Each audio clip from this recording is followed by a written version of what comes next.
Ето, че дойде време и за нашата нова класация. А както ви обещах миналия път, това е най-красивите места на света. Всяко от тези кътчета, които ще ви покажа, има свой собствен чар и си заслужава да отидете да го посетите поне веднъж в живота. Нека да започнем с нашето 10-то място, където се отправяме на дълга екскурзия към Канада. Приятно гледане! Започваме с 10-то място, където е езерото Морейн. То се намира на територията на Национален парк Банф в Канада. Разположено е недалече от село Лейк Луис на западната провинция Алберт, в долина наречена 10 върха, и е заобиколена точно от 10 планини с величествени заснежени върхове. Надморската му височина е около 1885 метра, а върховете около него се намират на около 3000 метра. Повърхността му е 500 декара, като водите на Морейн са от ледници и е максимално пълно през юни. Когато чашата на езерото е максимално пълна, водата в него става с необикновен син цвят. Това рядко явление се дължи на пречупване на светлинните лъчи на каменистото дъно на езерото. В това живописно място може да се поплува на лодка, да се попътешества пешком, както и човек да се наслади на неописуемата красота на този национален парк. Една от най-популярните дейности, които могат да се правят на езерото, и едно от най-силните преживявания още от преди век е карането на кану.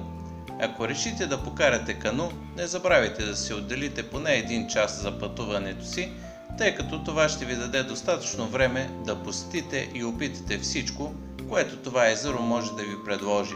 Ако предпочитате да видите езерото по въздух, това също е възможно. Предлагат се обиколки с хеликоптер, но ако не ви харесват височините и не ви се гребе, може да наемете гондола.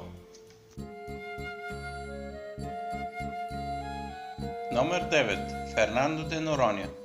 Това е бразилски архипелаг, състоящ се от 21 острова и островчета и заемащ площ около 26 км. Разположен е в Атлантическия океан на изток от Рио Гранди до Норти. Малко хора могат да се похвалят, че са се докоснали до тази божествена красота, а именно необлагородените и спиращи дъха плажове на архипелага.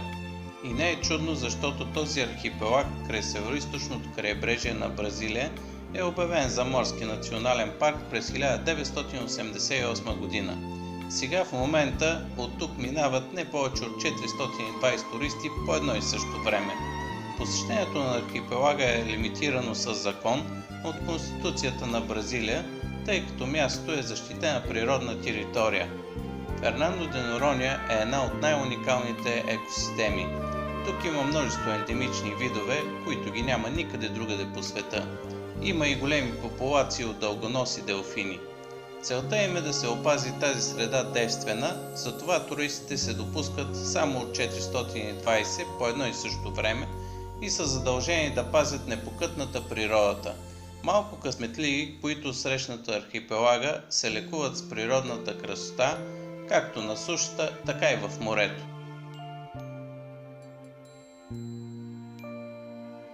Номер 8. Тусуа. Тусуа буквално се превежда като гигантска дупка за плуване. Пропуснали са обаче да добавят още нещо към името – магическо, защото именно такова е плуването в Тусуа. Невероятният естествен басейн се намира в близост до Лотофага на южния бряг на остров Ополо в Самоа. Това малко езерце е скрито във вулкан. 30-метрова стълба предлага страхотна гледка към кристалните води на Тусуа и заобикалящата го природа. Тези от вас, които са по-смели пловци и искат да изпробват възможностите си, могат да ползват стълбата като отправна точка за техния скок към водите на водното чудо. Това е едно наистина магично място, което си струва да се посети. За съжаление обаче, достъпът до там е контролиран и трябва да си направите своята резервация от интернет.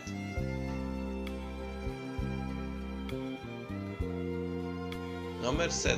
Парк Сиам. Парк Сиам е много повече от един воден парк.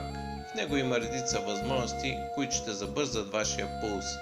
Паркът Сиам е разположен в собствен тропически парк Идеален е за възрастните, които търсят вълнуващи усещания на увеселителен парк. Също така е идеален и за сърфистите, които ще могат да се възползват от най-големият в света басейн с изкуствени вълни. Също така там има много атракции като за цялото семейство. С невероятните си атракции той е самият рай за авантюристите. Най-хубавото качество на парка не е необходимо да сте пристрастени към адреналина. Дори не е нужно да може да плувате, за да се насладите на атракциите. В магическия свят на Сиам парк има забавления за всички членове от семейството, за млади и за стари. Той е разположен в Канарските острови, Тенерифе, Испания.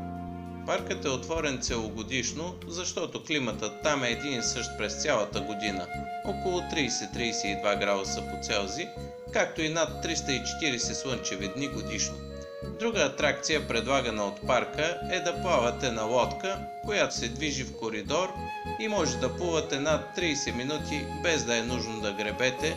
Напълно безопасно може да се насладите на приятната природа в парка и на страхотните изненади на различните атракции.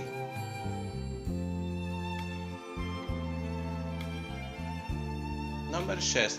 Плитвишките езера. Езерата и всички природни чудеса, които може да видите на това място, се намират в областта Лика в Хърватия и са със статут на национален парк повече от 60 години. Въпреки това, близо до тях не може да достигнете с друг транспорт, освен пеша по горските пътеки. Липсата на асфалтови пътища до самите езера в случая може да се разглежда по-скоро като добра преднамереност, отколкото като недостатък. Веднъж стигнете ли до парка, ще ви се наложи да заплатите такса между 8 и 25 долара, което са около 15 до 48 лева на човек, в зависимост от статута. Има отстъпки за деца, ученици, студенти и пенсионери. В зависимост от сезона също варира тази такса. Тя може да ви се струва солена, като има предвид, че става дума за парк, но все пак трябва да знаете, че през активния сезон в нея се включват турове с лодки и панорамни влакчета. Освен това, средствата се използват за поддържането на това чудно място, така че ще се убедите, че си струват всяка стотинка.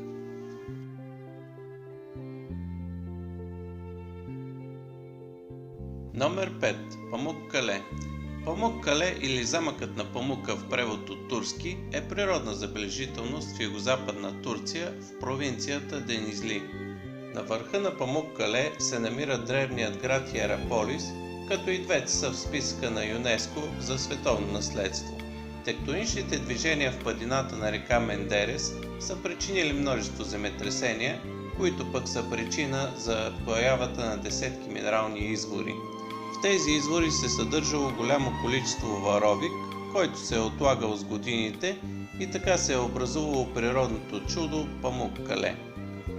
Клеопатра е посещавала това място, ако искате може да се потопите в нейния извор, извора на Клеопатра. Преди да влязат в списъка на ЮНЕСКО, Иераполис и Памуккале не са били пазени по нужния начин, карали автомобили и мотори, хората се къпели в изворите и се разхождали с обувки, като малко по малко отнемали от красотата на мястото. А Памуккале е бил известен курорт и баня от римско време, а днес е популярна дестинация за хора от цял свят. Топлите минерални извори съдържат елемента калций. Когато водата излезе на повърхността, калцият, който не се разтваря в нея, се отлага, подобно на неприятният котлен камък. Тук обаче резултатът е къде-къде по-приятен за окото и сетивата, а стълбовидните тераси, които са се образували, сякаш са дело на виден архитект. Скалата, която виждате, се нарича травертин и в този случай състава й образува белият цвят, който виждате. Белите образования в комбинация с прозрачната минерална вода са запомняща се гледка, а ако имате време и малко търпение да изчакате залеза, ще станете свидетели на райска цветна картина. Номер 4. Големият призматичен извор. Той се намира в Уайоминг, Съединените щати и се намира в най-стария и известен национален парк в света, а именно Йелоустоун. На трето място се нарежда Джан Джайе. Това е национален горски парк, който се намира в град Джан Джайе, в североизточната част на провинция Хунан в Китай. Тук природата е творила с размах и той е един от най-посещаваните паркове в страната, защото притежава изумителни гледки, които са притегателни за туристи от цял свят. Вероятно сте гледали филма "Аватар" на невероятния режисьор Дейвид Камерън. Точно това е място, откъдето е взета идеята. Величествени скали, извисяващи се на стотици метри. Просто е странно как природата твори такива чудни и приказни места, които буквално спират дъха на този, който ги посети. Парка е създаден през 1982 година и е първият по рода си в страната. През 1986 година се присъединява към Световната съкровищница на ЮНЕСКО. Простира се на площ от 72 000 акра, върху която годишно се изливат близо 1600 мм валежи. 90% от терена е покрит с растения, чието видове надвишават 500, повече от растенията в Европа. Красотата на Жан Джайе може да се види през всички сезони. През пролетта той е сякаш послански лим от приказни цветя. През лятото планинският ветрец прави парка прекрасно място за разхлаждане от мора. През есента паркът представлява великолепна гледка с червените листа на дърветата, а през зимата районът е покрит с изкрящ сняг. Горският район е дом на много различни видове птици и животни, които могат да се наблюдават в естествената им среда.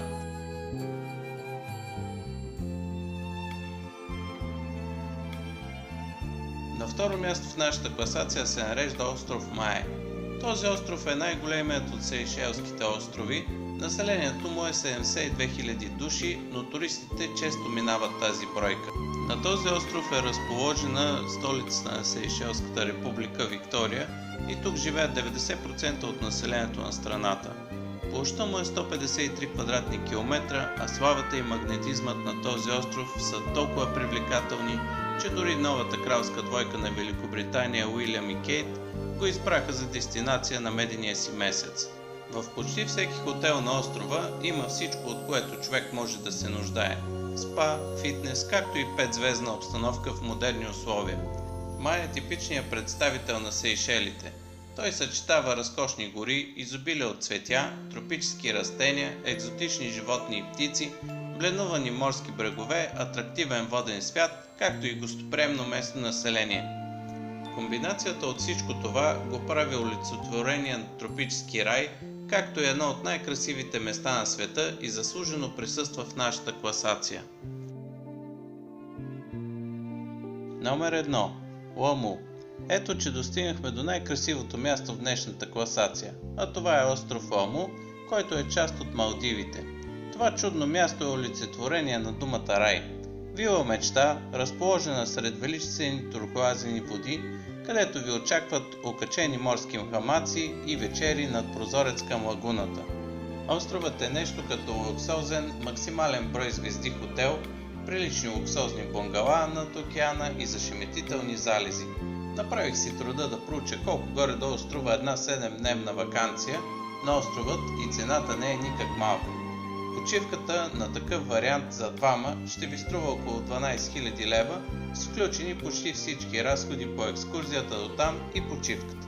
Скъпо, но си струва цената за тези красоти, които островът предлага. 6 ресторанта над водата предлагат храна, отгледана в ограничена градина на острова. Освен това може да се гмуркате сред делфини и костенурки покрай рифа на Лому. Стъклена вана върху Индийския океан ви позволява да поемете още от рая. На верандата може да се насладите на панорамни гледки на морския пейзаж и залези, които са за слада за очите и душата. Надявам се, че тази гледка ви е дала ясна представа какви красиви места има по нашата прелестна планета и понякога цял живот няма да ви стигне да обиколите всичките красоти на Земята.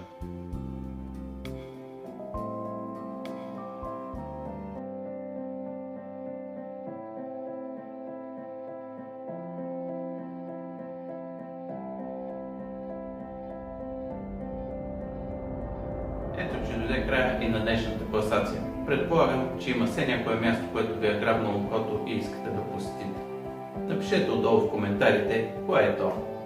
Споделете това видео в социалните мрежи с вашите приятели. По този начин ще им помогнете наистина много. както и се абонирайте за канала с камбанка. По този начин ще сте информирани винаги, когато излезе нова класация. Умишлено в днешната класация не съм добавил нито едно място от България. Това не е защото нямаме такива. Напротив, имаме много, но за тях ще ви разкажа в друга класация. Аз съм Иван. Довиждане!